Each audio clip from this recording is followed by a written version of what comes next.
Actually, that's probably not the best way to introduce myself for this one.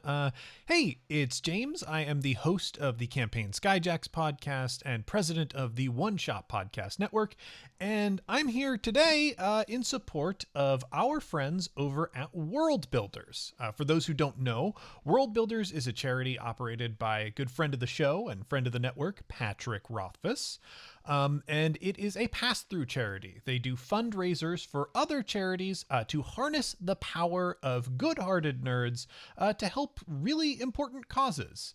And there's a bit of a tradition over at World Builders. At the end of every year, they do a big fundraiser for Heifer International. Heifer International is a charity that is dedicated to... Oh, I should make sure my audio is good. But I can't see if I am live. I'm just gonna have to trust that the audio is good for now. If the audio is not good, please tell me. Anyway, Heifer International is a charity that fights extreme poverty and creates food security around the world by giving people sustainable resources and connecting them with education. The idea is not just to dump a bunch of like medicine or whatever in a place that needs it. The idea is to give people tools that they can use to make their lives better in a sustainable way. One of the ways they do this is by giving people livestock, such as goats or baby chicks. Baby chicks grow up into chickens, which lay eggs that allow a family to eat for, almost indefinitely, especially when those chickens stop laying eggs. They can then eat the chickens. And a goat, the goats they typically give out are pregnant goats that produce milk and also other goats. So those goats, they can be sold, eaten, traded. They help areas that they work in develop their own economies that doesn't just make one family's life better. It makes the entire area better to live in, which I think is just great. It is a super worthy cause to support on its own, but Heifer International is being supported by World Builders, and what World Builders does is floods that charity with just good dollars by tempting in nerds with an incredibly cool raffle. Pat has connections to people all over the nerdy world, in people in writing, fiction, both hold on.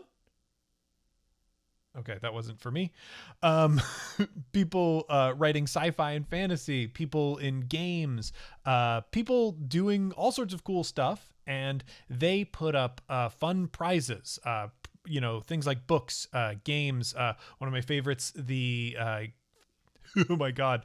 I got thrown off earlier because I thought someone was calling my name. One of my favorites is the Wormwood gaming table. If you have not seen these things, I dream about them. They are beautiful wood constructions that are designed to let you play games on them in a way that, there's a lot of nerdy merch out there that I don't feel looks classy.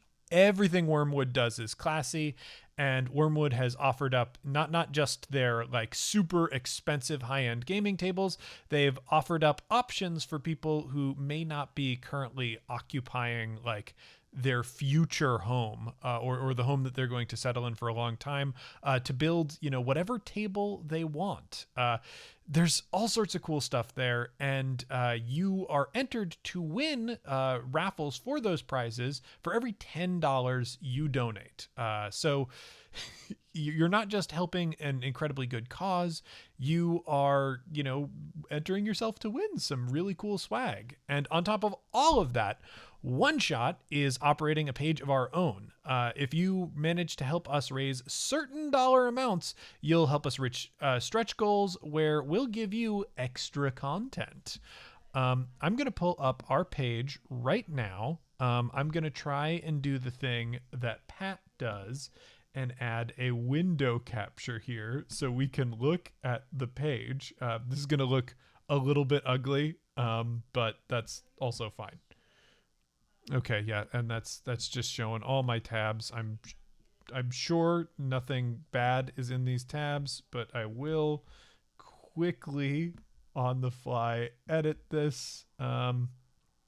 And maybe I'll adjust. Let's see. I'll have this sit over here.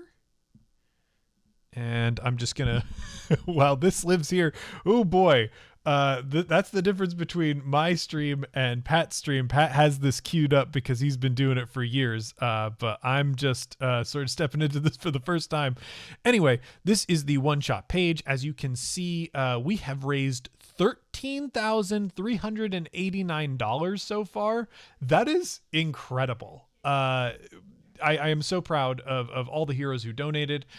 In exchange for you raising that amount of money, we are, as a network, doing some cool extra stuff for you. You know, at $1,000, we did a production of All My Fantasy Children with Pat Rothfuss as a guest. Y'all hit that right away, and that came out basically right away. If you're interested in listening to that, it is already over on the All My Fantasy Children feed. They make a very cool spider together. It is a really, really rad episode. But you've also done things like this this very stream that's happening right now is me streaming a round of fortune telling with the Luminaries, and we'll be getting to that very shortly. Then at $5,000, you know, we're bringing back the Boganalia handkerchief. At $7,000, or yeah, wait a minute. Where is? Oh, we haven't. Oh yeah, we have. Okay, never mind. I'm sorry. I'm so scatterbrained today. Yeah, at $7,000, I am going to be teaming up with Jeff Stormer and Eric Catano Saez to do an episode of All My Fantasy Skyjacks, where we create a new piece of sphere together. The Skyjack setting, All My Fantasy Children style. I'm very excited about that. We will be scheduling that soon since y'all unlocked that. We're also going to be making a new handkerchief with Justin Langille, and I need to reach out to Justin to start coordinating that. But the one that I am excited about, and the reason that I am late today, is our $15,000 goal here. I am going to shrink this page a little bit more to make it easier to keep my face on the screen. There we go. The $15,000 goal is I am currently writing a short story based on characters from Arnie Parrott's Skyjacks theme. So this is going to be a short story set in Sphere, set in the world of Skyjacks, about kind of the story of one of the characters from that theme. I thought they were really compelling characters, and I even mentioned during a bonus content recording that is still going through the editing ringer with Arnie that I wanted to write a short story, and I figured this was a good time to do it. I am going to hide this window now because we sort of know the score there. Yeah, I figured now is a pretty good time to do it. I am so excited about this story that I'm going to bring to you. Currently, I thought in editing it would bring down the word count, but currently it's around 4,000 words. We're going to see if it shrinks or grows, but it'll be a nice amount of content for you. I'm super excited to bring that to you. So with all of that, the reason that we are here today is I am going to be doing some fortune telling.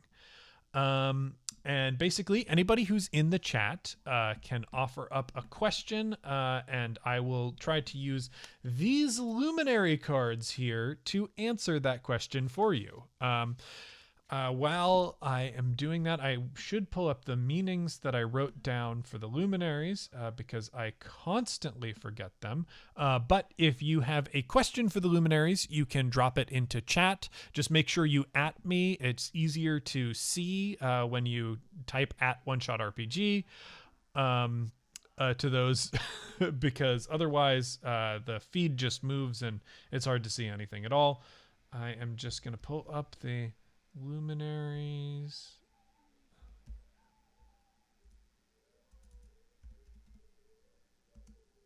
There we go. And I'm sorry if any background noise makes it in. Hopefully my audio is better today. I did end up figuring out what was wrong left over from the System Mastery stream. I feel like a real hacker because I learned how to do basic audio settings. Yeah, we've got Dr. Casa said, I'm afraid to ask again as my last one from Twitter was scarily accurate. Look, I will tell you the meanings that we have for the Luminaries in Campaign Skyjacks are things that I completely made up.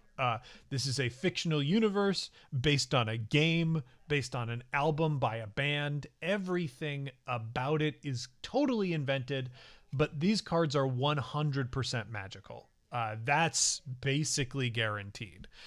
So, you know, I don't think I've struck wrong yet on that. The cards have delved pretty deep. So, you know, ask away, but beware. You know, the cards, the cards do not pull punches. So with that, I am going to go over to my Twitter here and see what if anybody asked anything. Okay, nobody has asked anything over on Twitter. That is fine because we can invent things to ask about. Oh, nope, wait, we do have a question here. Will my gaming group finish our current story arc in Star Wars before June? Well, I am going to draw a luminary for that, but if your group is anything like my experience with a Star Wars role-playing game, they are going to be in that arc for the rest of their natural lives. But let's see what the luminaries have to say about this. I think this is a good single card draw here, and I'm feeling good about this one. That is the Maiden. Ooh, she is a good card for you. The Maiden. So the Maiden's themes are kindness, beauty, and infatuation. The divination for it is find comfort and love, for it lives all around you. Even in times of strife, there is reason to celebrate and hope. Uncertainty is best approached with compassion and love. Negotiating parties will find mutual respect and benefit. The narrative here is generally the Maiden suggests positive things for the PCs, which in this case I would say is your group.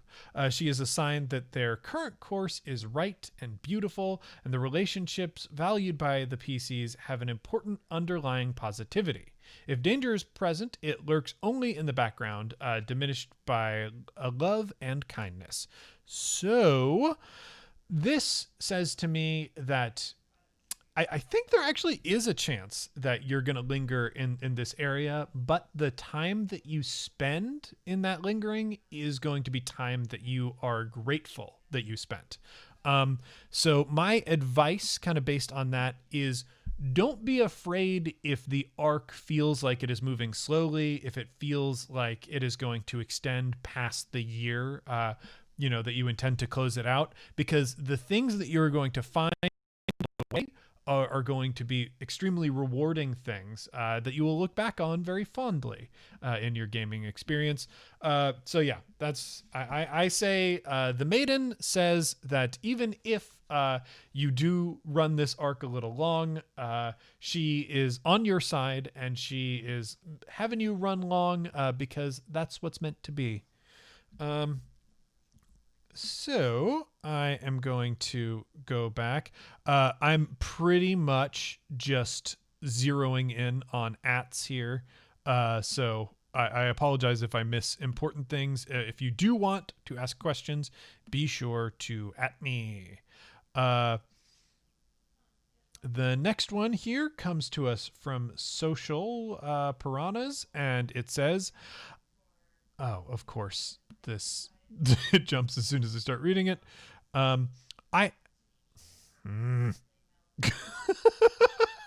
Okay, hold on. I am going to pop out the chat here as I am wrestling a beast right now. Okay, why? Ugh. This is horrible. I am trying to pop out the chat, but Twitch demands to be the only thing on my screen, so I have to extend the window instead of make it a half window. Where is the pop out on this mother? I'm right here.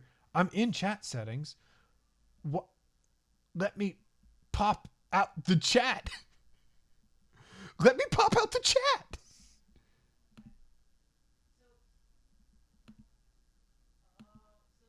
There we go. I found the pop out. All right. Okay.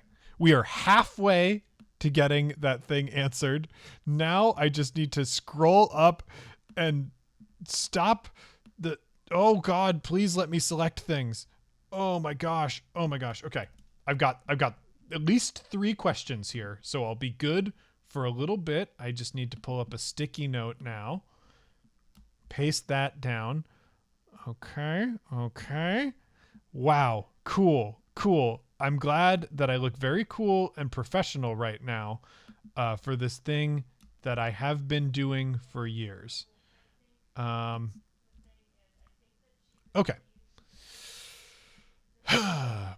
Boy. Okay, this first one, Social Piranhas. I have a month to audition for other performing arts schools. I graduate this year, but have a chance to stay for another after losing so much training time to COVID.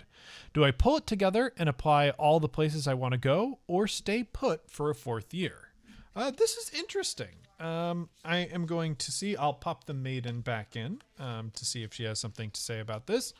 But I am now shuffling things up so I can find an answer for you.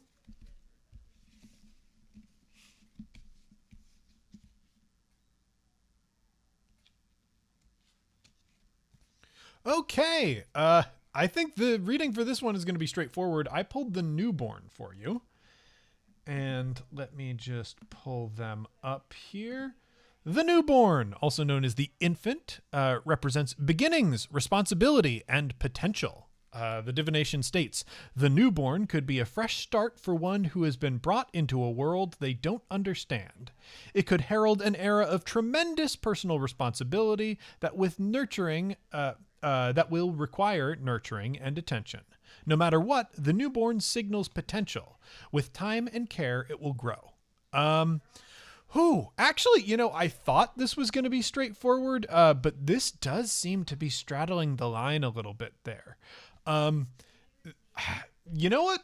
I think in this case, I'm going to say that both choices are good, which is actually a great position to be in because you should really do whatever brings you comfort. The newborn signals if you go off to new schools, you're going to be thrust into a new world that you don't understand, and you're going to be picking up new things and getting a fresh start. Because the newborn came out for that, I think it signals that the Luminary supports you in doing that. But also there is this theme of nurturing and growth, which I think is something that you could find in a familiar place like the school that you're currently attending. So that, to me, I would say, hey, because the newborn is supporting you in both circumstances, look at whatever's going to be more economically feasible for you, especially with secondary education stuff. Cost is a thing that you should think about. My generation certainly learned that lesson a very hard way. That's what I suggest. Both options are good. I think the newborn has your back no matter what. That's one way to get scarily accurate predictions, is just say, yeah, whatever, everything's great. Let's see, this one is Gaming Chem asking for a friend. Do Luminaries have any advice and warnings on the future of this friend's career? Let's see here. I'm going to hover my hands over and try to feel the energy of the Luminary that wants to come out. And baby, I got the Bounty, a card that I'm not showing off because it is not officially part of Illimat, and it's kind of a playtest thing that Keith said I should not show off, mainly because there's nothing aesthetically pleasing about the Bounty. However, the meaning of the Bounty is very pleasing. We'll head over to that. The bounty, also known as the prize, represents wealth, plenty, and generosity. The divination states, wealth awaits you if it is not with you already. You will have more of what you seek than you need, and this is generally a good thing, though it can attract unwanted attention. The bounty is made to be shared, though. Those that find the bounty lose it from greed, but never generosity. So I think that's pretty straightforward is, hey, your friend and their career, I think good things are on the way. The one thing that they have to look out is to make sure that in that career, they use whatever advantages and positions, whether it's power or wealth that comes from it, to help the people around them. And with that, the bounty will continue to provide them reward. They don't need to feel frightened of giving away the good things they have. In giving those good things away, they are going to provide more good things for themselves down the road. So hey, really good news. Really good news. This one comes to us from Gaming Bien. That's Gaming Bien, I think. Or Prime Gaming Bien. Maybe, I don't know. I actually, whatever.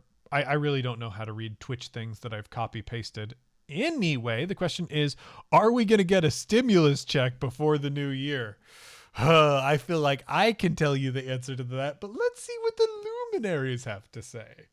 Yeah, I'm feeling some energy here. A bunch of cards spilled, so I'm going to assume that wasn't the right card that I pulled.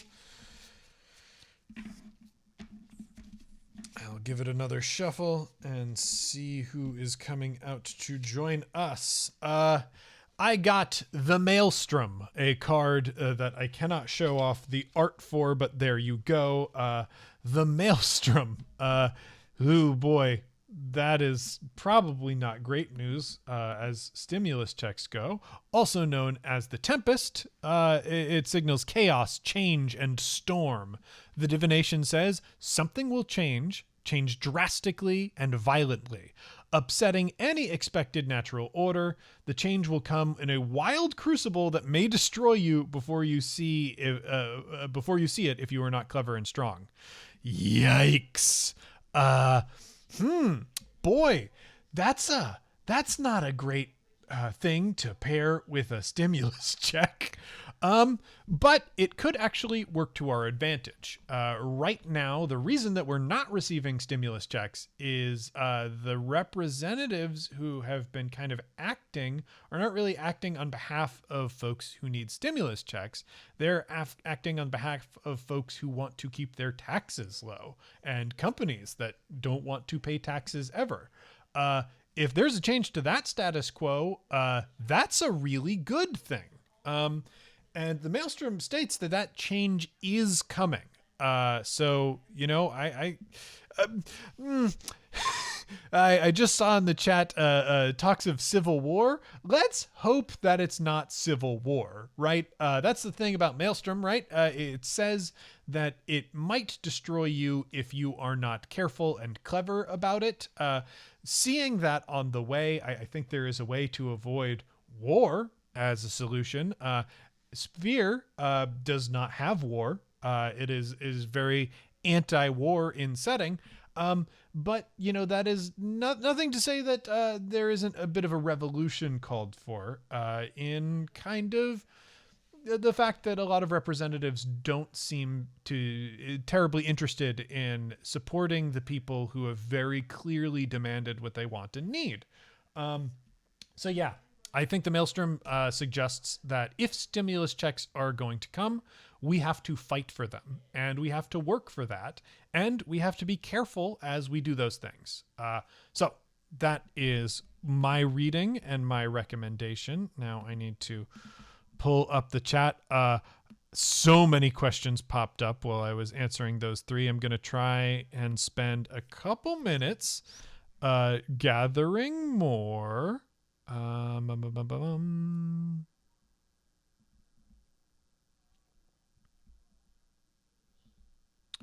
Yeah, while I am doing this, I do want to say you can head to bit.ly/Wormwood OSN ends 2020 to support our charity drive. Anything that you donate to that charity drive is going to be hugely helpful. We are really pushing to hit that $15,000 mark. I've put a lot of work into this short story, and I would absolutely love an opportunity to share it with you and share it with you free of charge. The only way that that is going to happen is if people support the charity drive. Otherwise, I might still find a way to release it, but it is going to cost money because I did pour work into this, and I'm probably also going to... okay, hold on here. And I'm probably also going to have to pay... oh my God, that's why that's popping up. Okay. Pay for editors and stuff like that because I'm dyslexic and, I definitely need help. Repeat of the bit.ly, of course. That is bit.ly/OSN ends 2020. That's ENDS 2020. Our charity drive is, us kind of finishing off this year, fully banishing it to the shadow hell from whence it came. I'm just grabbing so many questions right now. That is why this is taking so long. I'm having a real heck of a time clicking around I really should have a multiple monitor set up for when I do this. Son of a fuck. Please just let me select the thing I want to select. You bastard of a program. Oh my God. Here we go. Whoever designed the Twitch architecture that makes the chat bounce around no matter what, I have some notes, partner, for that one.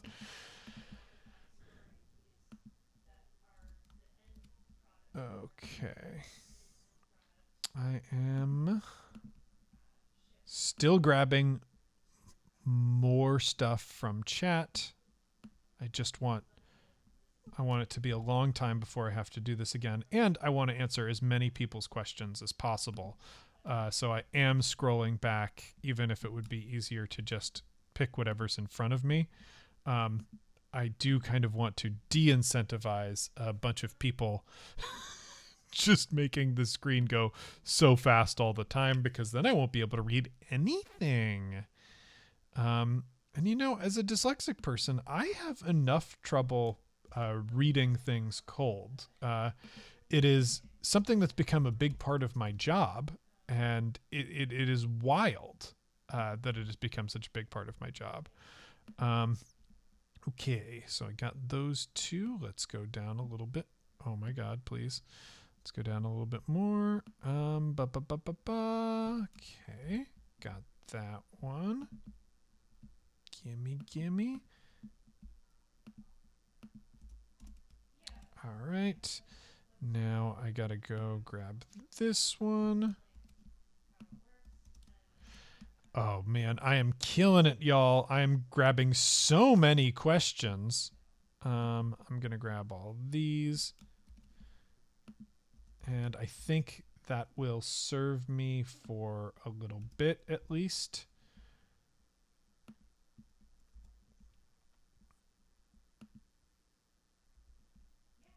Okay. So now I've got all these cool questions, and I'm going to read them. This one comes to us from Rococo Kara or Kara. I want to know about romance. Oh, friend, that is something I'm very, very happy to share and talk about and have the Luminaries help you with.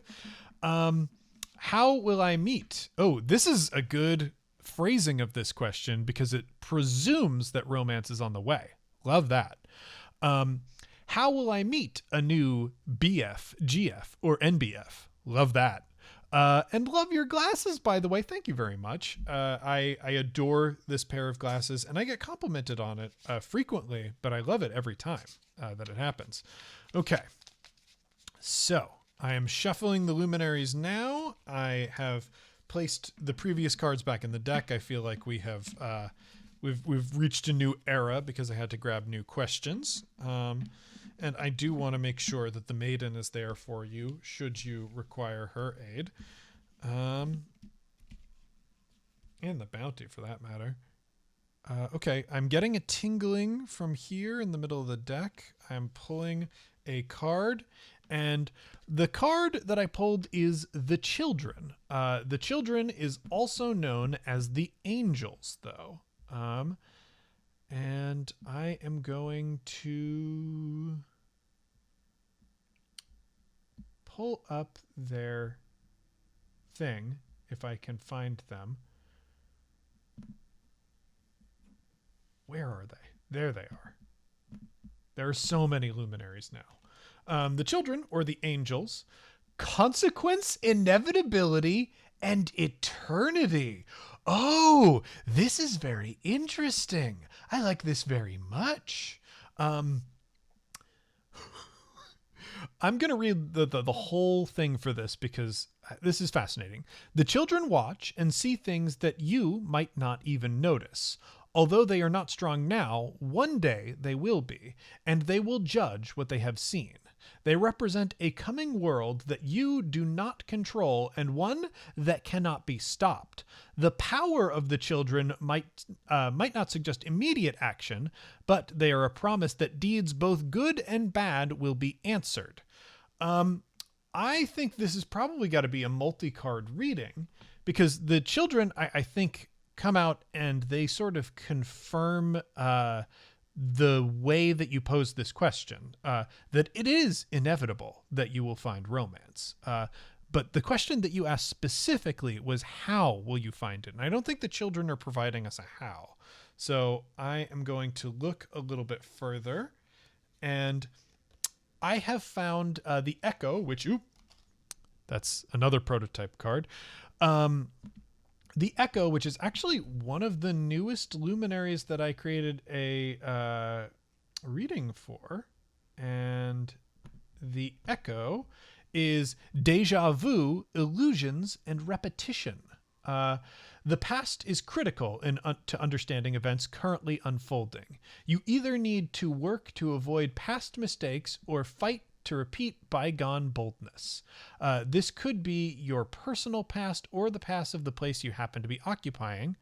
I don't think this is an ouch. I saw an ouch in the chat.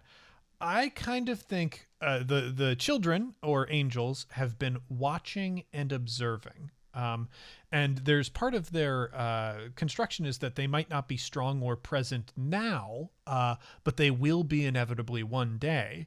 And the Echo is telling you to look in your past. I kind of think there is something in your environment that you are not seeing. And, you know, this might be a stereotype, but you obviously having bi or pansexual leanings in your preferences there.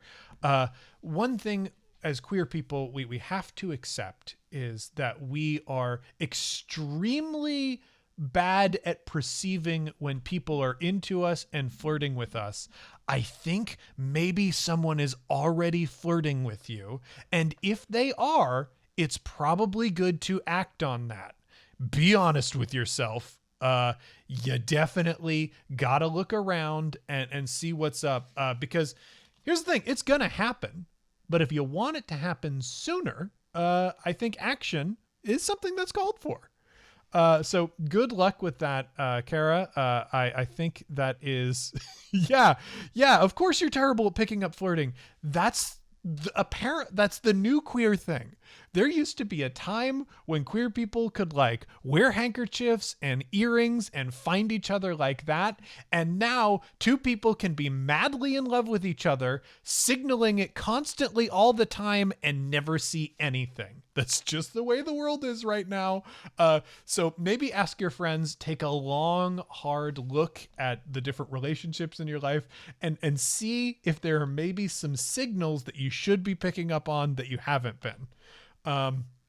So yeah.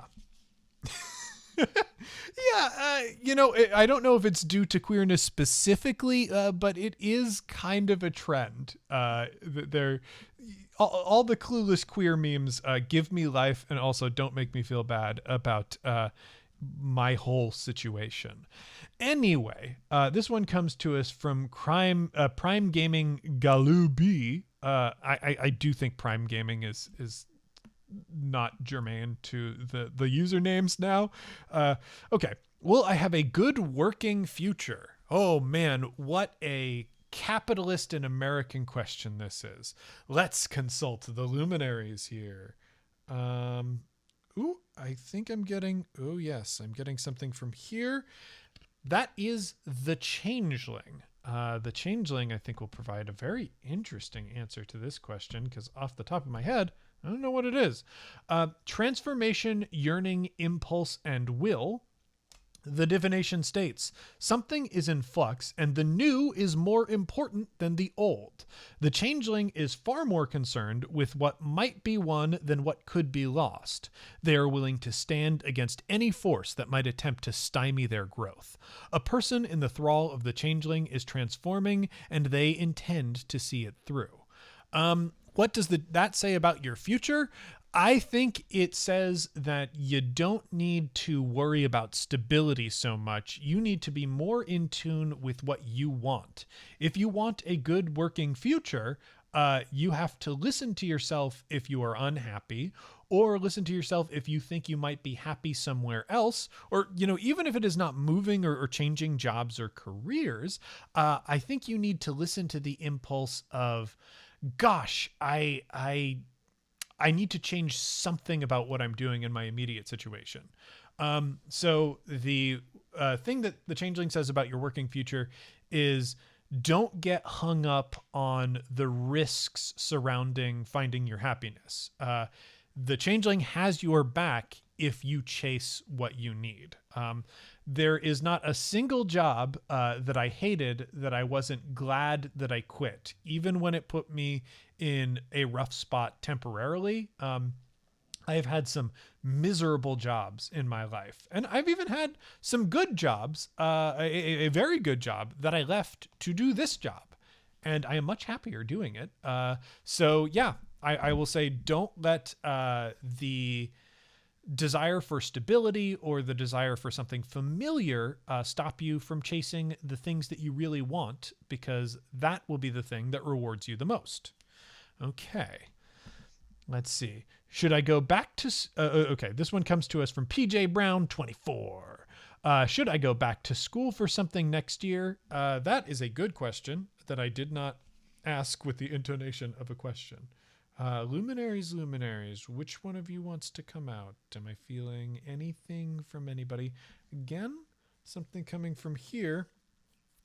And hey, look who's back. It's the bounty, baby. We got good fortunes popping off for the chat tonight. I love to see that.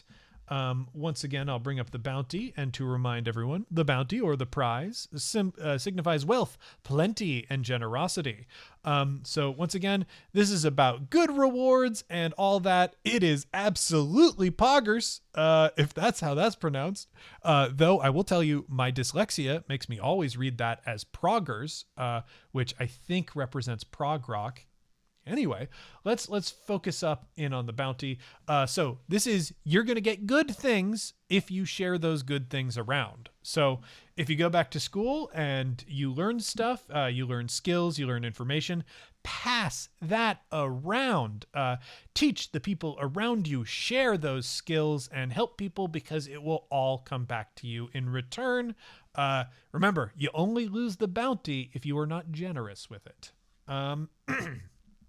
So Let's go on to another question. Let's see. What happened to the question that I just answered? Okay. Oh, that's gone. That's fine. Oh, yeah.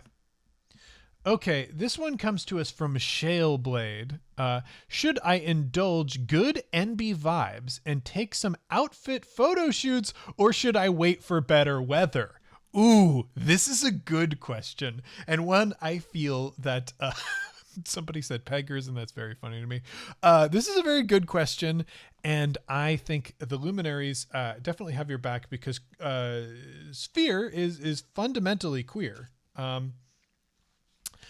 And once again, wow, we got a lot of repeat Luminaries today. We got the Newborn, which is about new things, nurturing, and an unfamiliar world. I kind of think you gotta try out the and like this NB photo shoot, even if the weather's not great. I think the grays and the dreariness is gonna make whatever outfits you're wearing pop. So yeah, take a risk, because here's the thing. Even if you go out for this photo shoot and it's gray and rainy and miserable, or whatever bad weather represents to you, if you go out there and it doesn't work out, I think you're going to come away with like at least one great photo from that shoot. And you won't really remember how miserable that day is, except for, it being a funny story. What you will remember is how rad you looked in that pic you took. So yeah, Newborn, you got to nurture that responsibility, baby. Go out in the rain and take those photos. That's great. Okay. Will 2021 be the year to make fetch happen? This comes to us from Chet Gray, but I think we know who's behind this question. Anyway, the river. Ooh, the river is very interesting if we're trying to make something happen. So the river represents destruction, challenge, and separation. The river is unmistakably dangerous. However, the river is ultimately a barrier, something that separates one bank from another. At great risk, it can be crossed, and an equally great reward can be claimed. Some say this makes the river wicked, but it calls out because it calls out promising fortune and grace only to drag souls down. However, heroes are baptized in the strife of the current, and those who brave the churn emerge to find glory. Here's the thing. You could try to make fetch happen in 2021. I think there is an opportunity to do it, but you risk destroying yourself in order to do that. So it's up to you. Search inside your heart. Chet, really look in there. Do you have the courage to make fetch a thing? Because if you do, you will find it. But if you don't, fetch will break you and drag you to the depths, drowning you away from all the good things you ever dreamed. So yeah, that's my reading on fetch. Let's go on to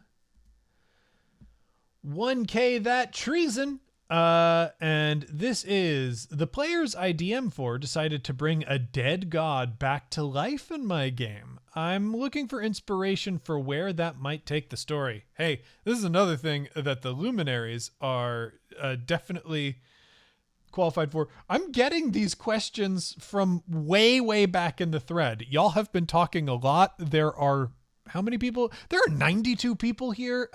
So yeah, I've missed so many questions because I grabbed as many questions as I could from the thing and wrote them in on this notepad here. Anyway,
Okay, and I'll bet it's doing this terrible thing.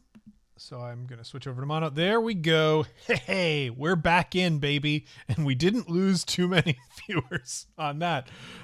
Sorry about that.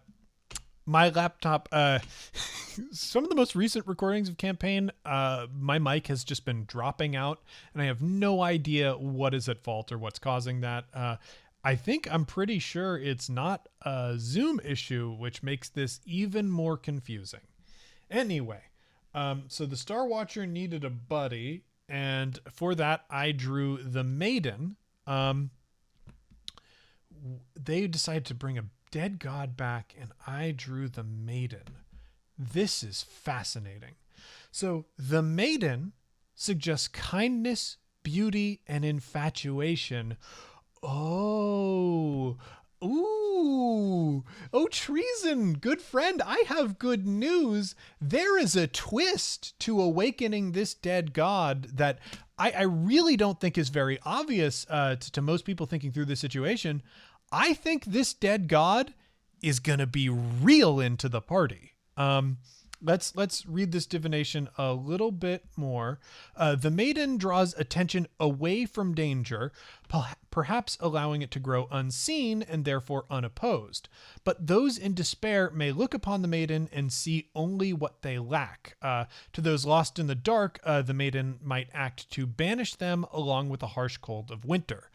I think if your party is in a good space right now, if they awoken this dead god from a healthy place, which, I don't know, maybe they did, then it is going to be very rewarding for them, or those party members that see this as a positive thing.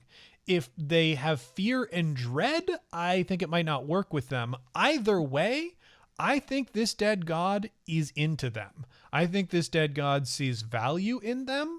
And maybe the Mummy style, this god's got a little bit of a crush on one of them. Either way, I think instead of doom and gloom and apocalyptic happenings, we should look at this more on the sort of sitcom romance style of storytelling flowing out of this. I like this dead horny god. This is good stuff. Really explore challenging those expectations. And yes, Indie Villain, it is a USB mic. It is a XLR mic that is hooked up to a USB interface, a Focusrite. I have no idea what could be causing that, but yeah, make this god maybe not foreboding. Maybe the worst thing that I think it should be is inconvenient. But it's into them and it wants to help them. And maybe because it's got the perspective of an ancient god, there's some fun for trouble in there. But yeah, I think this should be a blessing, and that'll be a really fun, hilarious story to explore. This next one comes up from Dr. Casa, and Dr. Casa says, I have decided to put creative efforts and personal health over financial stability. Does the outlook look good from the Luminaries' perspective? Well, let's see what we've got here.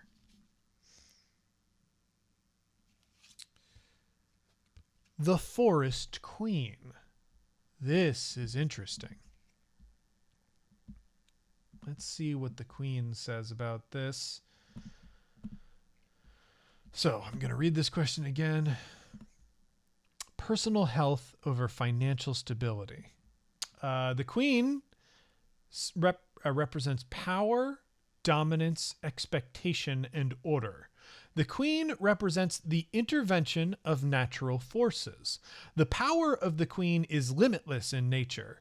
But it can only influence living things, not command them. By her nature, the Queen craves voluntary supplication. Rewards come to those who honor her, but they always carry a price. Events will see a dramatic intervention that may appear unnatural. So, what the Queen means and what this represents is the Queen represents intervention that is kind of miraculous in your favor, but there could be a piper to pay for that, and it might not be a price that you are into paying. That's really at the essence of the queen. Like, the queen will offer you things, but really expects something in return. And if you are not prepared to live up to those expectations, that's when things get dicey and troublesome. So what I'm going to say is, I think there is reward, like pretty much always, in valuing your mental health over like expected like societal like structures or whatever. And you could have an ally in this that helps you pursue that, but be very wary about what the conditions are for accepting that help, because it might be more than you want to get into. There are plenty of people who left the Forest Queen's court with, you know, a decent accord. One of the oldest tales on Sphere is a Bandari tale. A tale from the folks that the culture that bore Oromar into the world. The Bandari have an ancient accord with the Forest Queen that they might take trees from her forests to build her boats. In exchange, they offer her stories through the Grand Fire. And that exchange worked out pretty well for the Bandari. They became excellent shipwrights and, really benefited from that relationship for a very long time. And all they had to do is offer stories to the Forest Queen in return. That's good payment. If you get a deal like that, I say go for it. Keep it. That's great. If you don't get a deal like that and she, like Travis, wants your life, think about it. And maybe decide, if what you're currently chasing is worth it. Since the Forest Queen is a little foreboding, I'm going to see if there is something that you should look to as an ally in this situation. And I drew the audience for that. The audience is in favor of very flashy and dramatic things. The audience sort of creates a world that feels more like a storybook or a film than real life. So I think if there is danger presented by the Forest Queen, treat the situation as though you're living in a movie, and kind of follow that logic. Hopefully that's helpful. Let's go on to our next one. This one comes to us from Inosu, I think. It's actually just telling me how to pop out the chat. Oh, thank you so much. That's how old some of these questions are. Oh, what a delight. This one comes to us from Rala of the Vale. Will it stop raining soon so I can go for a walk? Pretty straightforward question. Let's see how the Luminaries fare that one.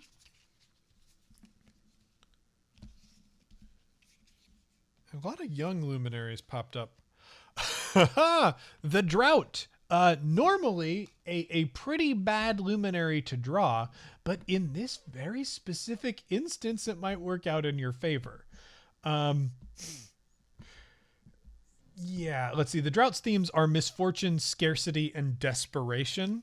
I'm thinking because of the way that you phrased the question, I don't think it's going to stop raining soon. I don't think you're going to get what you seek. Because it is the Drought, there is like a very off chance that it means that the rain will stop. But I guess in that circumstance, if the rain does stop, it's not really going to favor you. So I'm going to say the rain is probably not going to stop. And if it does, do not trust it. This next one comes to us from Ari Janasi. And that is, will there be a civil war? I really don't want to entertain these conversations very much. I will draw a Luminary and see if it informs. Okay, yeah, wow, what a perfect Luminary to draw. The Luminary that I drew is the soldiers. So let's talk about the soldiers and what they mean and represent in the world of Sphere. The soldiers, also known as the pawn or the pawns or the fallen, represent death, deception, and memory. They say you are the instrument of a higher power that is unseen and or beyond your comprehension, a force larger than yourself that seeks to deceive you in order to control you. Death is the fate that awaits those that continue on this path.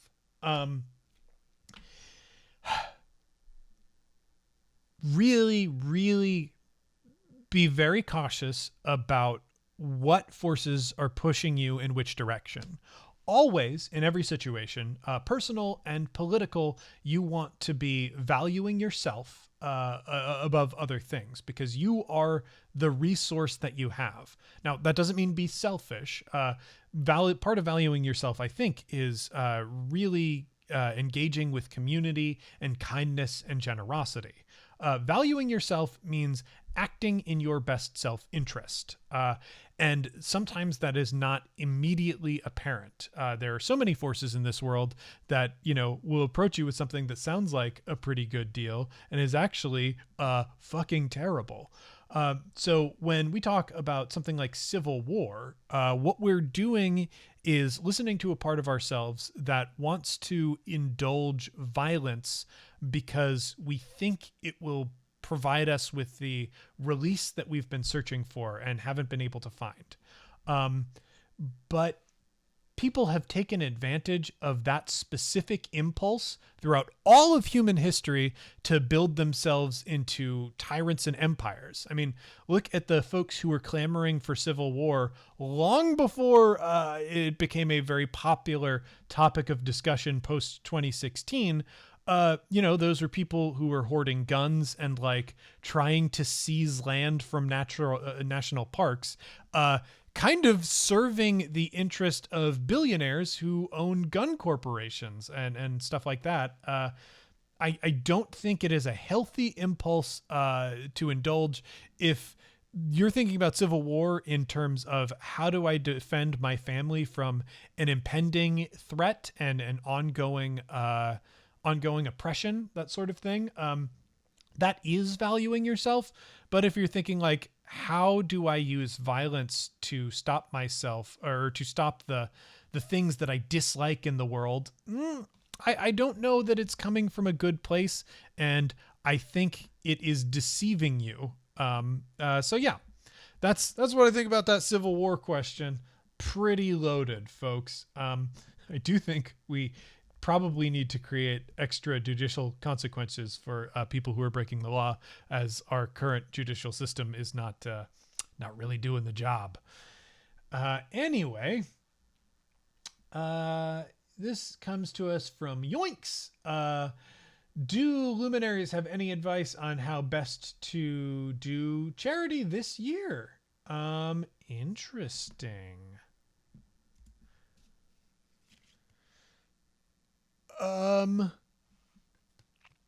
I got the Rake, which is a very weird card for this. Let's see what the Rake might say about that question. The Rake, or the wolf, represents greed, appetite, cruelty, and resentment. The divination for the Rake is the Rake almost always suggests danger. While desire is natural, the Rake makes it dark. Something base is being pursued relentlessly at the expense of all other things. This is the sort of desire that hurts people and destroys beauty. Do the Luminaries have any advice on how best to do charity this year? And we drew the Rake. Somebody in the chat suggesting that has a connection to Patrick Rothfuss.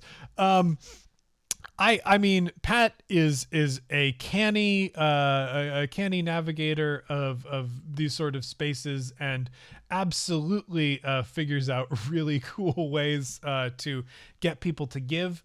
I think what the Rake is implying, any advice on how best to do charity this year?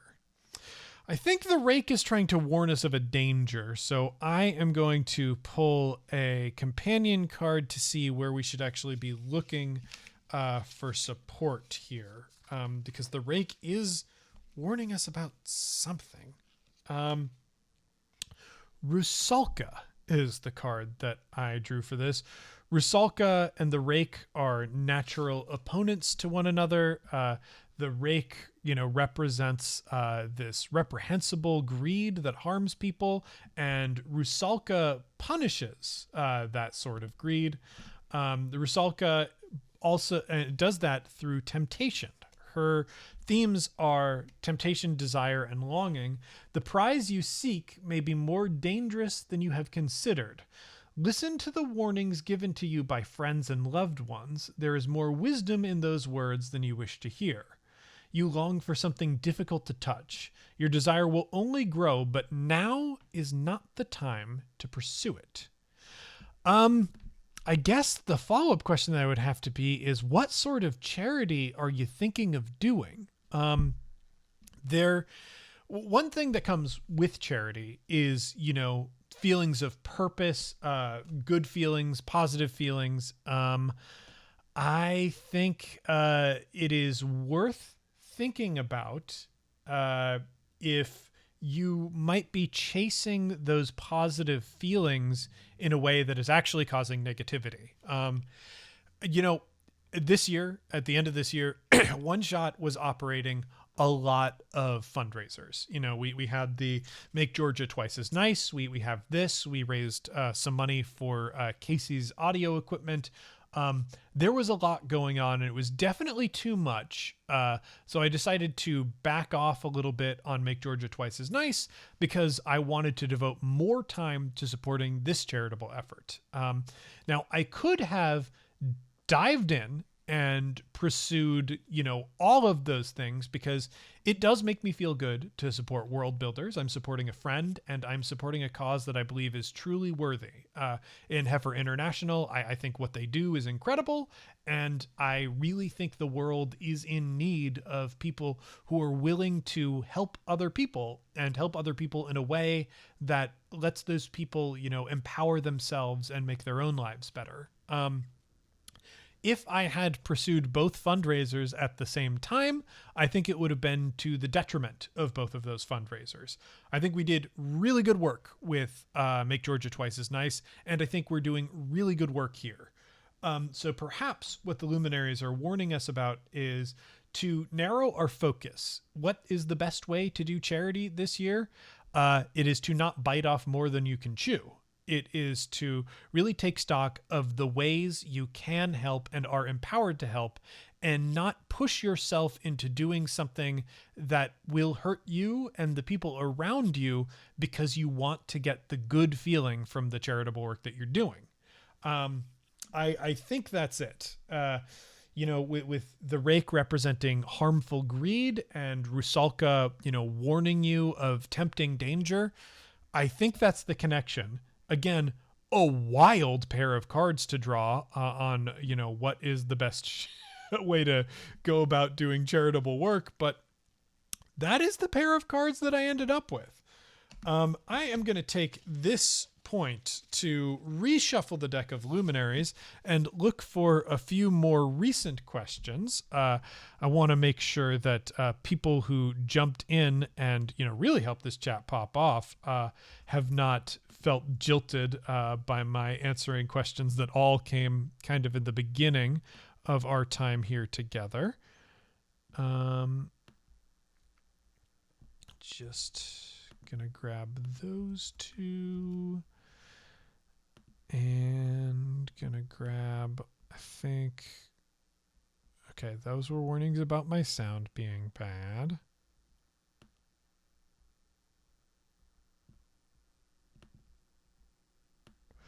Okay.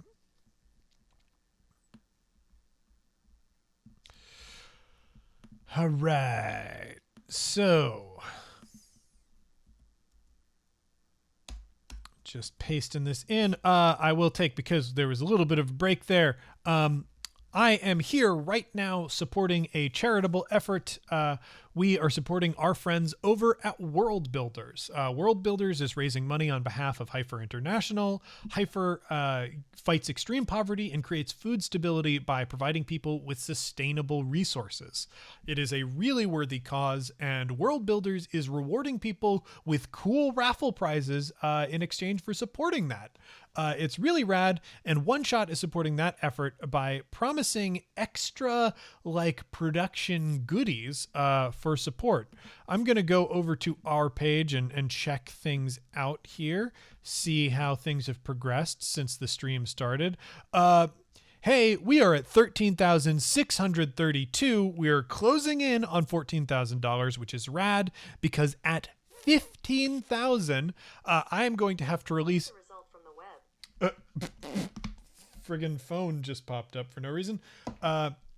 At 15,000, I'm going to have to release a short story that I have been writing over the past 2 days, set in the world of Sphere, that sort of follows some of the characters from the lyrics in Arnie Parrott's Skyjack's theme. If you are a fan of Skyjacks and you were curious about those characters and curious about the world of Sphere in general, this gives you a lot of juicy bits of lore about the world, exploring some fan favorite subjects from the show, like Black Lilies and Heartroot Tea. This is definitely a thing that you want to see. I'm going to be passing it off to an editor soon after I finish with revisions. I'll probably finish with those tomorrow, and I'll put it in front of a few friends who might be able to give me helpful feedback. But yeah, I think the story is really fun, and I think y'all would really enjoy it, and you will get it for free if you donate to World Builders. Through our page specifically, and help us hit that 15,000 mark. The link for that is bit.ly/OSNends2020. That's OSNENDS 2020. That, or looks like one of you helpfully jumped in and gave us a link in the chat there. So yeah. I am so excited to release that short story. I would love for you to help me do that for free, because I love making things accessible. But if not, you'll probably see the story at some point anyway. I'm just going to charge you money in order to read it instead, because artists got to live, baby. Now let's go back to some of these questions. This one comes to us from LopX, and Lop asks, "Hi, I don't have a specific question, but it is my birthday today. How's my year looking?" Well, I am shuffling my Luminaries now, and I really, really hope with all the optimism my heart can muster that I am about to give you a result that is better than the bear of a year that 2020 has been. So I'm going to spread these Lumies out. And now let's see, who wants to answer this? I think I'm feeling something from here.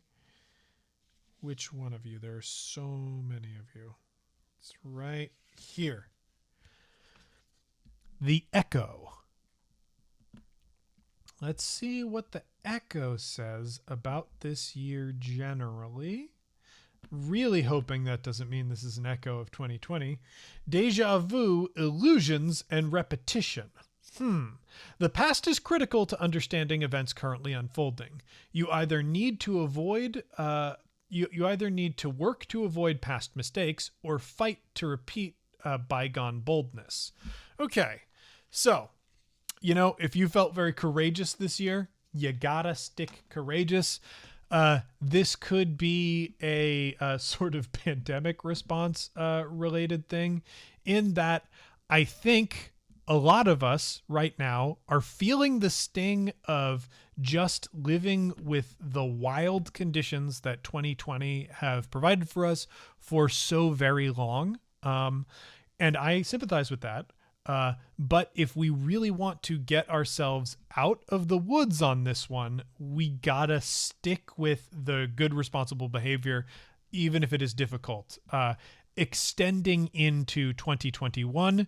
We will have a new administration that hopefully will be more responsible than the one we currently have, but that still depends on personal responsibility. So if you felt bold and brave and like it was a difficult year because you were working hard, you're going to have to keep working harder to prevent past mistakes from, cycling back and harming things again.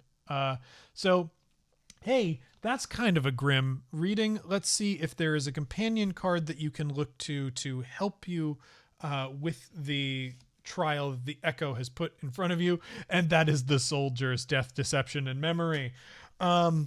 Yeah, I think it's all pointing in the direction of memory. Hate to be the bearer of this news, especially on a birthday. But you got to look at the world with a critical eye and behave in a way that is responsible and helpful to the people around you, even if it is difficult and exhausting at times.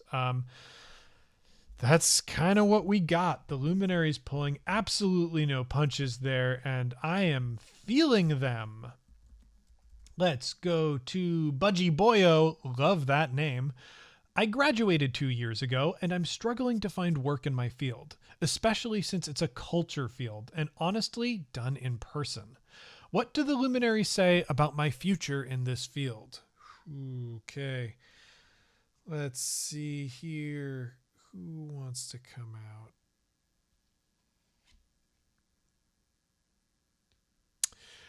Well, that looks awfully negative. I'm going to pull the companion card at the same time. Who is on your side here?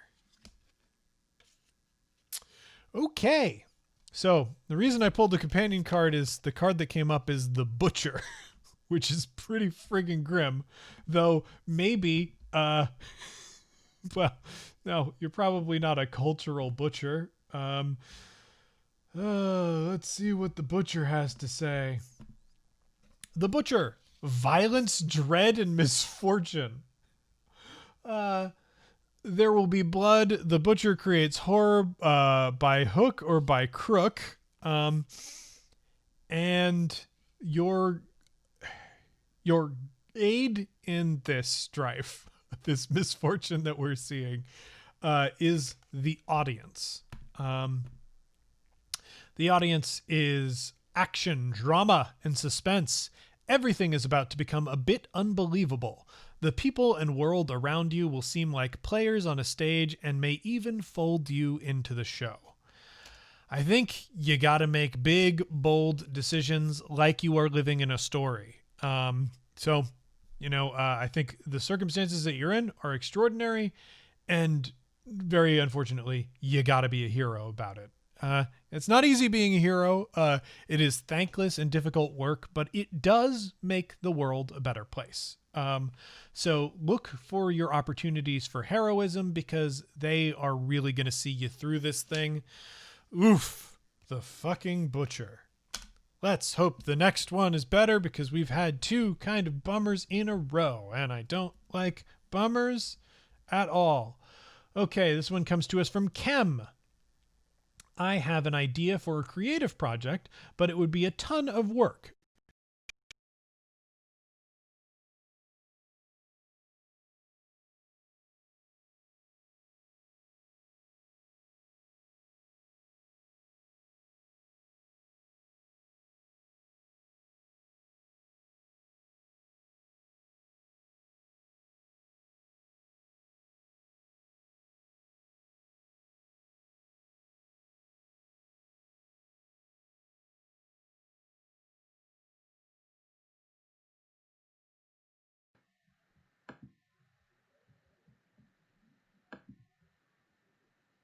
Okay. Well, I'm back with it. Great. I am intermittently taking questions. Basically, when I run out of questions, I try to grab as many as I can, and they have to be close by because the chat makes things jump around. Anyway, let's go with this question. Yeah, focus on current projects or start new exciting project. I think we're here. the Island. The Island is notoriously the worst card in the Illimat deck. Um, let's go pop over, have a look at the Island's themes. Though I do think it might actually provide helpful advice for you in this circumstance, um, even if it is uncomfortable advice. Where that island at? There it is. Okay. Did you get the island a second time? Hey, look, sorry, oops. So the island is also known as the Mariner's Landing, the Blighted Shore, or the Isle. It represents imprisonment, doom, and the cursed sea. You may have a mariner's mark on you. I would seek out a tattoo made with the blood of a leviathan, or maybe the services of a black lily, or maybe go to the mainland and get the hell away from the sea, because the sea is bad news and you shouldn't be near it. Let's look at this thing. Imprisonment and doom, right? Let's see. The island is a place that sailors whisper about only when they are on dry land, away from the touch of the brine. It is a place that lures and traps sailors to wither and die. Of the many terrible fates that can befall folk who sail, the island is the most feared. So, the island is a place that draws you in, imprisons you, and traps you there. I think for this creative project, you need to take a look at what this new creative project is and what your current creative projects are, and decide which one of them are traps. If you are working on any current creative project that maybe you don't enjoy as much as you used to and doesn't bring you whatever rewards, be they pleasure or financial stability rewards, if it's not doing what it used to, it may be a trap. It may be the island trying to imprison you in something that you really don't care for anymore, and it is luring you in with obligations that you think are obligations but actually aren't.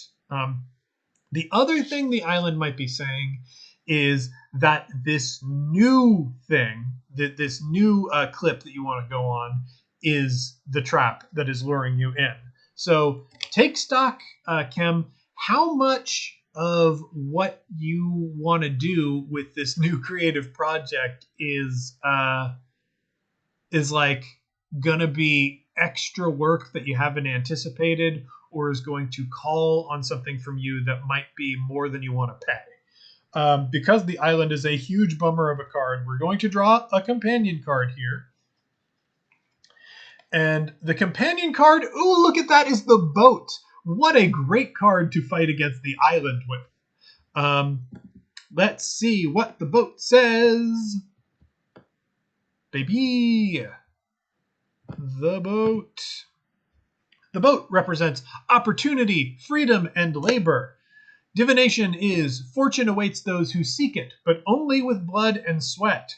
Okay. So this suggests to me that you actually don't need to shy away from work. That is great. So look at your projects. I think what it's telling you is a project that might seem like it will take a lot of work is actually something that can be fruitful and rewarding. The caveat here is you have to take a look at which projects are providing you with obligations that are not actually obligations. So if there are any creative projects that really aren't offering you a return, it might be time to cut them. They have served their purpose and now they've kind of dried up and rotted away. But if you are looking at this new project because you've come to a point in your current creative projects that are going to call in a bunch of work from you, and you're like, well, if I want to start something new, I'm going to have to put in this work and I don't want to do it, it might be telling you got to do the work because it will actually pay you a reward. So that boat will provide you with a path away from the island, which is good. The thing that you gotta think about here, though, is you can't be allergic to work in this process, which is unfortunate. Okay. Let's see what is up next here.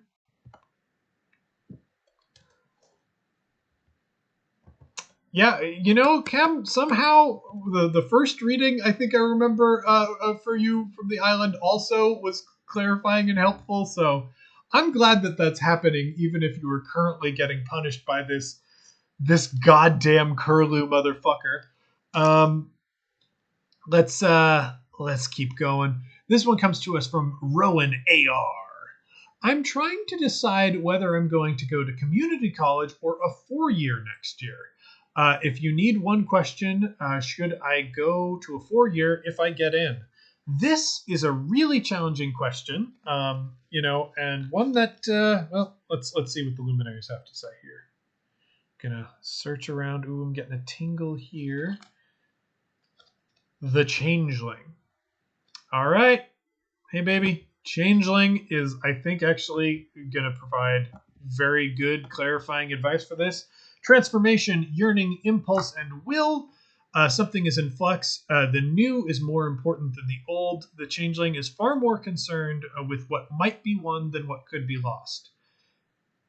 Because yearning, impulse, and will play into this, if you're thinking about a 4-year, the thing that you need to think about with that 4-year is what you're going to get out of it. Why is it drawing you in? Why do you like this? If there is something that you love about a 4-year that's popping up, then I think it might be worth the risk of going. The thing to be aware of here is, are you going to a 4-year because you think you have to or think it would be wise?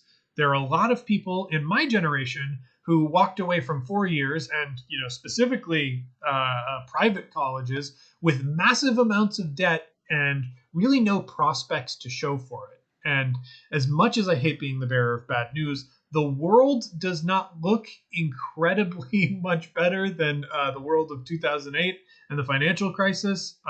We're facing some unprecedented times right now as well.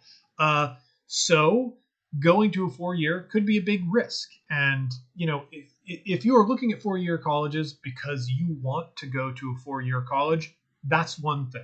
But if you're looking at them because that's what you think is expected of you, then you should probably shy away from that. Really value your desires in this. You can always pick up some credits at a community college. Make sure that they will transfer to a 4-year university of your choice and save yourself some money so you can jump into your 4-year with all the exciting classes that you actually care about. I went to a liberal arts college, Allegheny, which is a school that I truly loved. But, if I were in a more dire financial circumstance, I probably could have gone to a community college to satisfy some of my credit requirements and then gone to Allegheny for the courses that, really interested me, the high level courses. So that's the thing to think about. Think about what you want and chase what you want. Don't worry if what you want is to avoid if what you want does not lie in any of the 4 years that you end up getting into, don't feel like you have to go just because you got accepted. A lot of those acceptances stay good. Even if you decide to go somewhere else, the acceptance is still valid for you later on. Follow what you want. That's what I got to say about that. And higher education is a complicated field, and I am not qualified to talk about it. Okay, so this one comes to us from Jams52. I don't know if you'll have room for any more questions. I did. Let's see. So I'll just ask with this. Will the new Spider-Man 3 movie be satisfying? I am afraid to pull Luminaries for this because I'm deeply, deeply invested in the answer to this particular question, because I do love my Spiders, man. Let's Let's give a shuffle here. This is so critically important, so much more important than, higher education or careers or health or any of the other things that we just got awful answers for. Um, let's spread out these cards. Spread them out, baby.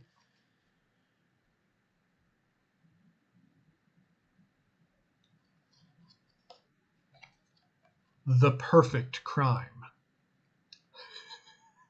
Okay. Okay. Let's figure out together, kind of fun as a group to figure out what the perfect crime means to this. We figured out what the dang rake meant to charity, so we're gonna figure out what the perfect crime means to the Spider-Man movies, right? Okay. Okay.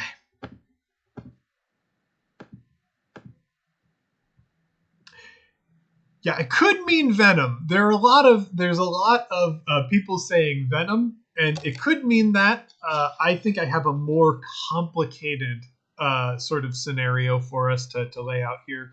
But let's look at the themes: competence, subtlety, and cleverness.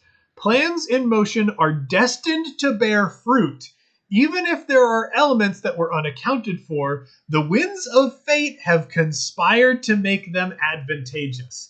This does not mean that events will unfold exactly as people desire, just that it will place them at advantage.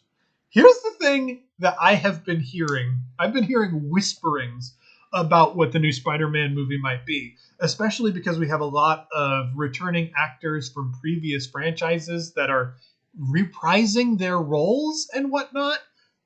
My friends have been saying, hey, they're just doing Spider-Verse, but again in live action.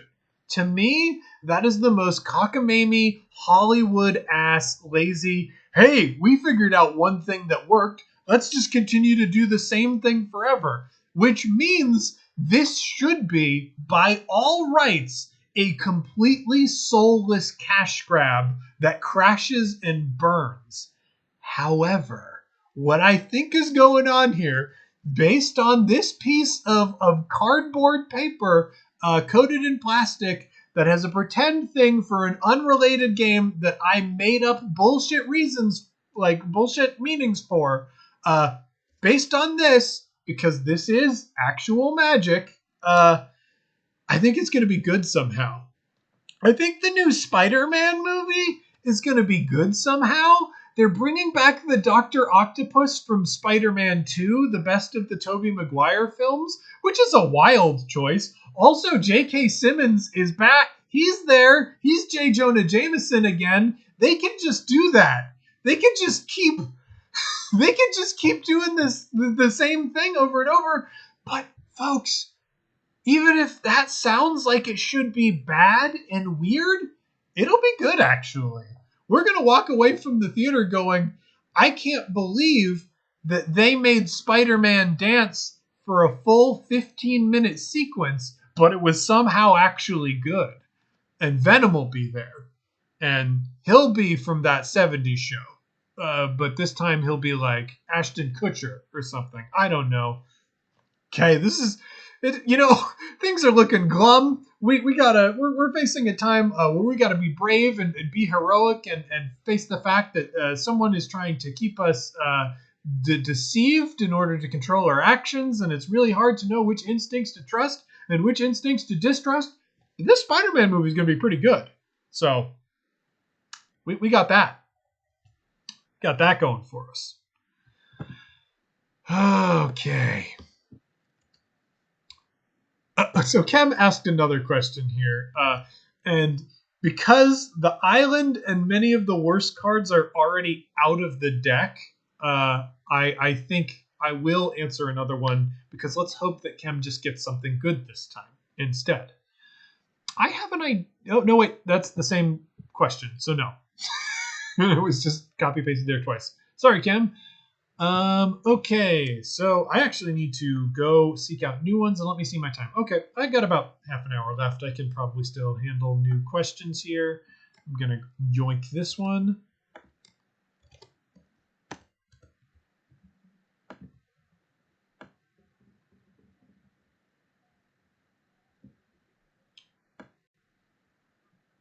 Let's see if there are other ones that I can, in fact, yoink. Oh, yeah, here we go. Here we go. This is new. This is new. I ain't seen this. Oh, my God. Please let me select and copy the question, though, so I can do that. And we're going still. Okay. Oh, wow. All right. Cool. I got 3 new questions, and it looks like those might be my final questions. I can still take another, so if you think of one, pop it in there. Let me just write this last one.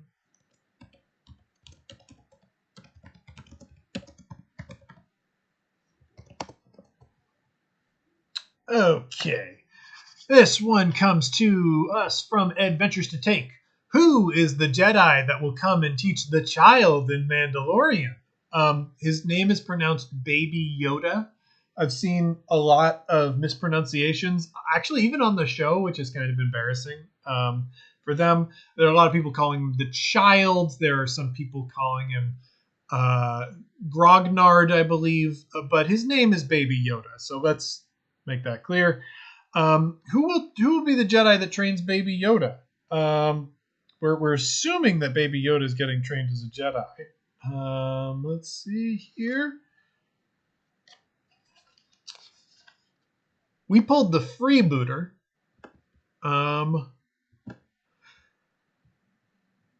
So let's see. The freebooter is something that I have renamed the Skyjack. So the Skyjack represents adventure, courage, and travel. Interesting. The divination here is listen to the yearning calls of the sky. This luminary favors taking a chance for a chance's sake.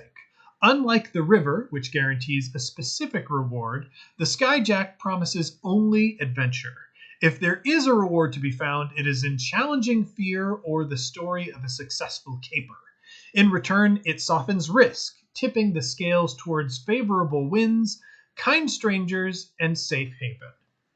Folks, it's telling you to listen to the call of the sky. It's going to be Luke Skywalker.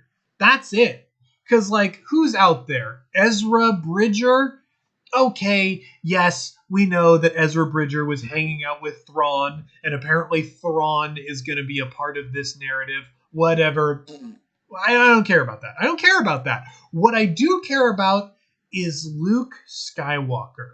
Luke Skywalker, kind of in the prime of his power as a Jedi, maybe Luke will encounter Baby Yoda, and we'll get some fun stories there after they rescue him back from Gideon because his stupid blood is being used to manufacture Palpatines, which has to be the buck wild place that plot's going. So that's it. It's Luke Skywalker. It's not Ezra. We don't have to worry about it. I guess Leia is also a Jedi, so it could be Leia too. That would be fun and cool. But I somehow I don't think that'll happen.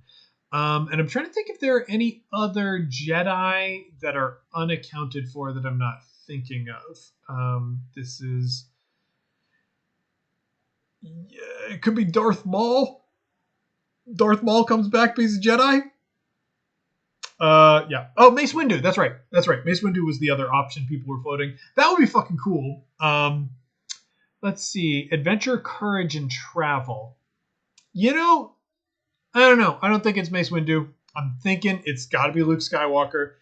That's what it said. The freebooter could be the Skyjack. So that's it. That's what we got here. The freebooter might have also represented. There's another card in here, the Windworn. The Windworn represents music, hospitality, joy, and discovery, which I don't think I don't think really calls out to me of any of the potential Jedi options that we've got. So Baby Yoda is absolutely gonna hang out with Luke, and it'll be fun and cool instead of Ezra Bridger and some wolves, which is probably a very real possibility. And there's also a possibility that they're not mispronouncing Baby Yoda's name and that his name is in fact Grogu, which makes me so mad. Let's move on here. Let's see. HR Beck asks, a question for the Luminaries. I'm going to be DMing a new game for old friends. I often peter out towards the end. What should be the main conflict I build the campaign on? Interesting. Let's see what the Lumens have to say. The Whale. Boy, I'm so happy that The Whale came out. This is some of that Luminary magic, because this is an extremely clear and straightforward answer. The Whale is about irony, revenge, and fate. If you are seeking revenge, your quarry will draw near to you. Distractions will be endangered or destroyed. It is up to you to claim it. If you do so, it will happen in darkness. I think the main thrust of this has got to be a self-destructive revenge story. There should be an opportunity to satisfy base desire in vengeance, but that is not the path. That is not the way. If someone follows that path, it will destroy them. But they'll also achieve the vengeance they seek. I just don't think it'll bring them the peace they desire. So there you have it. Revenge has to be at the core of your story. You know, it's a classic. It's easy. People understand it, which means players will lean into it very well and play with it. Let's draw a companion. Let's just see if we can make this a little more complicated. And I pulled in The Tide. The Tide says, if I can...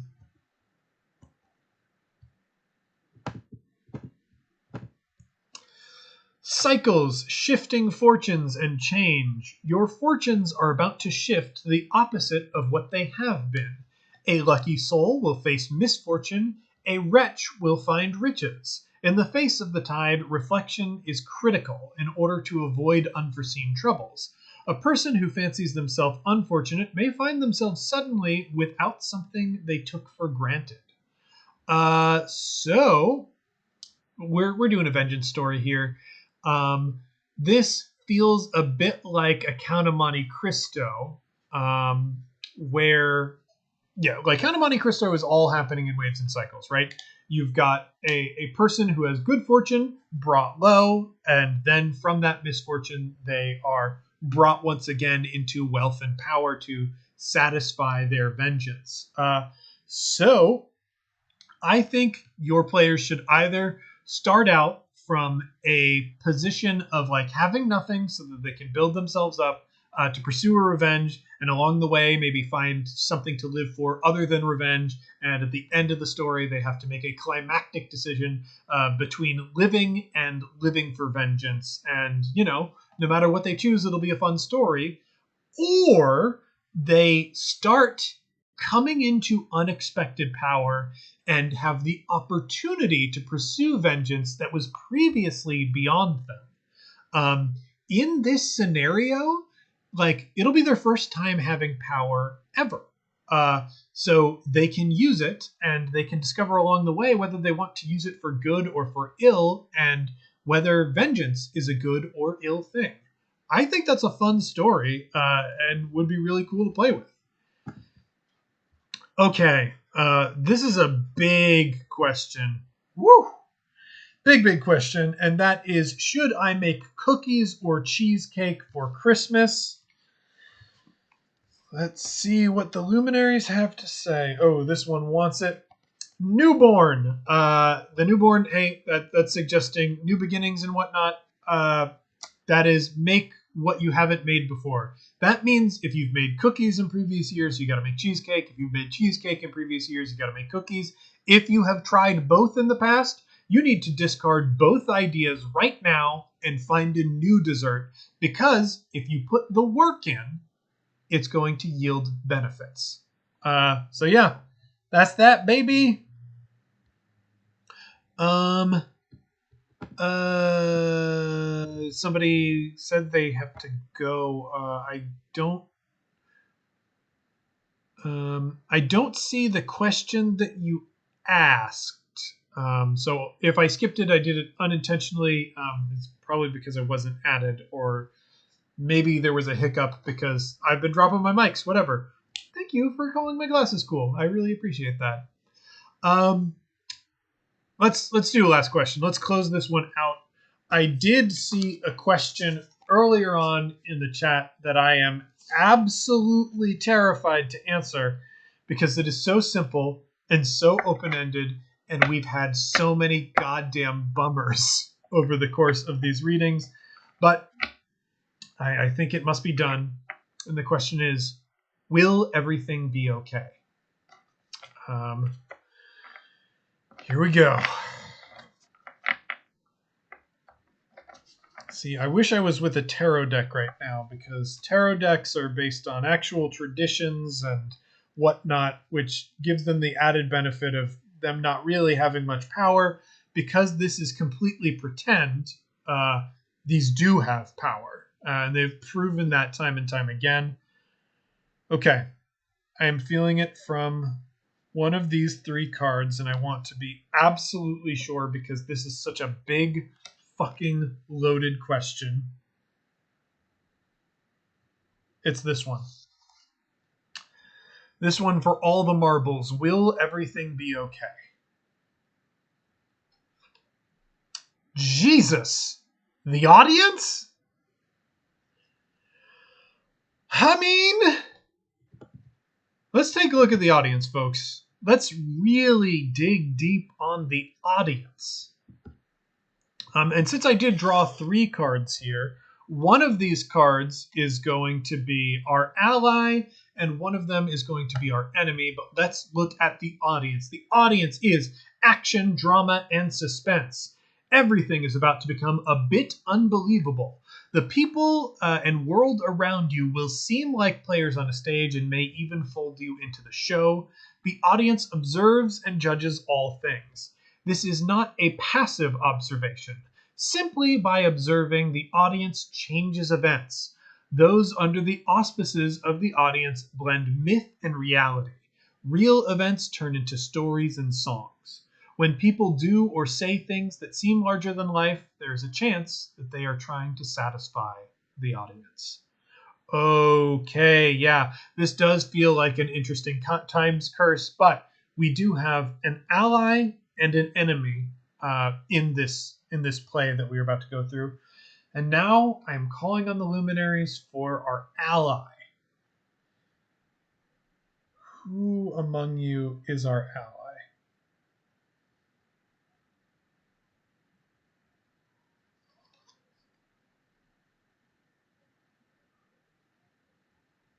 All right. Our ally in this circumstance. That's confusing. That makes no sense. Our ally in this circumstance is the boat.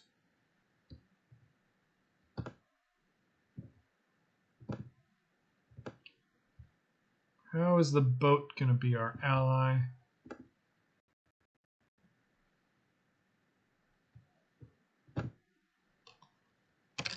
Opportunity, freedom, and labor. Fortune awaits those who seek it, but only with blood and sweat. That means, let's see, the boat is a friend to mariners and airners alike. It protects them from the hateful sea and pulls them into the air. It yearns to roam and seek what may be found. This luminary can bring you wealth, set you free, and always favors those with an eye for endeavor. However, it does not offer these gifts without cost.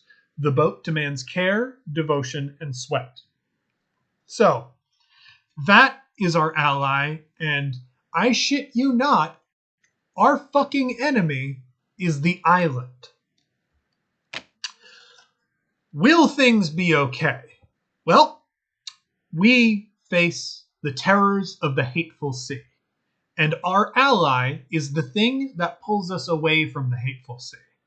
But I think every sailor knows, whether they sail the sky or they sail the waves, it is not an easy thing to navigate the boat. So you got to work for it. We all have to work for it. We cannot rest on our laurels with a comforting hope that everything will be okay. We drew the audience to answer that question, and the audience favors action and drama, and there are many stories that end with happy endings. But in order to reach those endings, heroes have to go through trials. So we have to see our trials through. We can't shy away from doing difficult things. We have to do difficult things to ensure that the boat carries us to safe shore and harbor, and that the mariner and his mark and his armies do not pull us into the place made of bone and wrecked ships. That's it. What a wild fucking reading to go out on. These goddamn luminaries.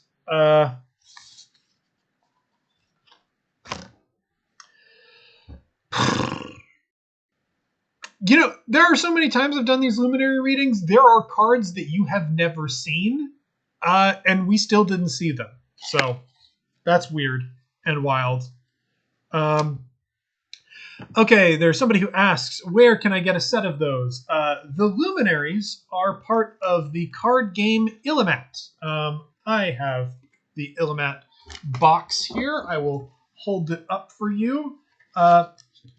Illimat is published by my very dear friend Keith Baker, who runs Together Studios. Together Studios produces all sorts of cool things. One of those things being Illimat. Illimat is my favorite card game of all time. It is complex, competitive, rich, and beautiful. It is the only card game I want to play anymore. After playing Illimat, I think poker is simplistic and boring. Illimat is exciting and fun and cool. So yeah, that game rules. One of the mechanics for Illimat are these cards, the Luminaries. The Luminaries are these tarot-style cards that provide like Illimat is a classic card game to its deepest core, right? But Illimat has new game mechanics to it, things that make each game feel unique and interesting and really, change the fun of the game every time you play it. I truly, truly love the game so very much, and the Luminaries are included with it. The meanings of those Luminaries that I've been reading to you are things that I made up based on my podcast, Campaign Skyjacks. The Luminaries are thematic cores of the universe because I built the world of Skyjacks around the Luminaries and the music of the Decemberists, which inspired Keith when he created the Luminaries. I think it's great. The question is, are we going to get a deck of Spear-specific Luminaries? That question is unfortunately not up to me.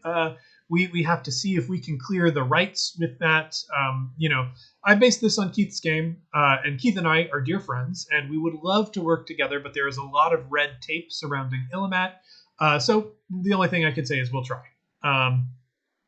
And they're also illustrated by Carson Ellis. They're just beautiful cards. Illimat is a beautiful game. I strongly recommend that you go out and get it. And I think they're actually offering Illimat boxes for rewards for the World Builders fundraiser, which I will plug one more time. I'm going to refresh our page here, see what progress we made. Folks, we hit 14,000. We are now at $14,130. I'm going to thank the people who are immediately on the page. I got an anonymous donation of $204. Gregory donated $122.40. Eric and Manda Weaver donated $122.40. Samuel Purcell donated $122.40. Man, that is a very specific amount. It must be tied to one of the things that it generates. What would 122? Oh, that buys a goat. Okay, y'all are buying goats. Goats are popping off left and right. I love it. Thank you all so much for those donations. I'm extremely grateful that you're supporting this. We are less than $1,000 away from me releasing this short story, which is as of yet untitled, for free. If you hit that 15,000 mark, we do that. And there are even more exciting things that will come after that 15,000 mark. At $20,000, Patrick Rothfuss, yes, that Patrick Rothfuss who founded World Builders, will appear as a guest on Skyjack's Courier's Call, reprising his character from episodes of Skyjacks that have not aired yet. That's right, surprise, The Prestige. Patrick Rothfuss is going to be on some episodes of Skyjacks that are coming up very, very soon. If not next week, I think maybe the week after. Get hype because those episodes are friggin' bonkers. But I loved his character from those episodes, and I would absolutely flip my dang gourd if we got to get that character over to the Courier's Call verse. There is something very, very exciting that could happen if those characters kind of meet up. I mean, you won't know for like 4 weeks from now, but like the convergence of characters that would happen because he got to guest on Courier's Call would make me so incredibly happy. I really, really want that circumstance to come to bear. So please, please, please support that. Before I go, I do want to talk about like some of the exciting prizes that World Builders has put together and given our page specifically. One of those are the D&D cards. If you don't know the D&D cards, I actually happen to have some right here. They're a little bit difficult to wrap your head around without seeing them. So World Builders does this cool thing where they have gone around to people in the actual play community, and they have asked for creative input to create these rad business cards that you can see in a pile here. And these business cards have abilities that you can use to provoke like certain events or bonuses in your games. Like this one here was submitted by Justin McElroy. This one comes to us courtesy of Taco specifically. And the ability of this card is the bearer of this card is owed a favor from Death's boyfriend. You can speak with one deceased character for 60 seconds. Basically, if your GM is a fan of the Adventure Zone or respects, the name Patrick Rothfuss or whatever, if you win this card, you can bring it to your table and go, "Hey, Justin McElroy says I can do this," and your GM will go, "Well, I guess that fucking rules. Let's talk to a dead character for 60 seconds." There's fun stuff there. I have one in there that came out a couple years ago. This one comes to us, courtesy of One Shot, and it is for one improbable kiss. Basically, if you hand this card over to your GM, your character is hereby invited to invoke one improbable kiss, pending consent. Meaning, you can look at a story and go, I think these two characters should kiss. And your GM can look at the situation, and if they think that is fun as well, boom, kiss bought and paid for, baby. So that is like kind of the cool sort of meta narrative theory behind these cards. I think they're really neat. And we have two new cards, one for Skyjacks and one for Skyjacks Courier's Call that are coming out this year. And the one-shot page gets 100 of them to hand out to our donors. I don't have a running tally of how many donors we actually have this year, but there is a really good chance that you'll be able to get one of those cards.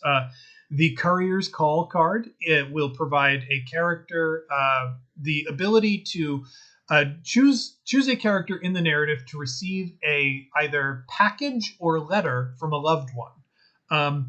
There's a lot of really neat stuff that you could do at the moment, like if your heroes are in a tight spot, they could receive a letter that provides them with the information or the emotional fortitude they need to do something difficult. or a package with a specific item that they need to pass their trials. Or you could choose to send a letter to the villain in a critical moment, and seeing the words of a loved one might help melt their evil heart and change circumstances entirely. Really cool stuff you can do with that. My favorite, though, is the Skyjacks one, because the Skyjacks one is 8.3 times larger, which is a card that grants you the power to transform any bird into a bird 8.3 times larger than it. So that rules. There's a lot of chaotic nonsense that you can do, just summoning a friggin' griffin into your game, no matter what world it is. If your GM is like cool and a good sport, all of these cards absolutely rip. All of the new cards that Pat has told me about are so exciting. All of the old cards are also very cool. If you're interested in the old cards, you can donate to the Dnd team page, but the one-shot team page has access to 100 of the Skyjacks and Courier's call cards, so that rules. And if you want one, donating to our page gives you a really, really good chance of getting one. Once again, all you need to do for that is head over to bit.ly/OSNENDS2020. That's OSNENDS 2020. So with that, my voice is a little hoarse. I definitely need to get something to drink. It is 6 o'clock, which means my spouse's workday is done, and we gotta eat some dinner together and enjoy each other's company. Thank you so much, heroes, for your questions. Thank you so much for supporting this cause. It is a really good cause, and I truly believe in it. I am sorry that there were some bummer fortunes. Nobody wants to have to live in interesting times, but I do think the Luminaries told us that we have what we need to overcome the challenges we're facing, and we'll do that together. There are no kings. Remember, take flight. That would have been cooler if I had just pressed the button and left, but instead I did this, so bye!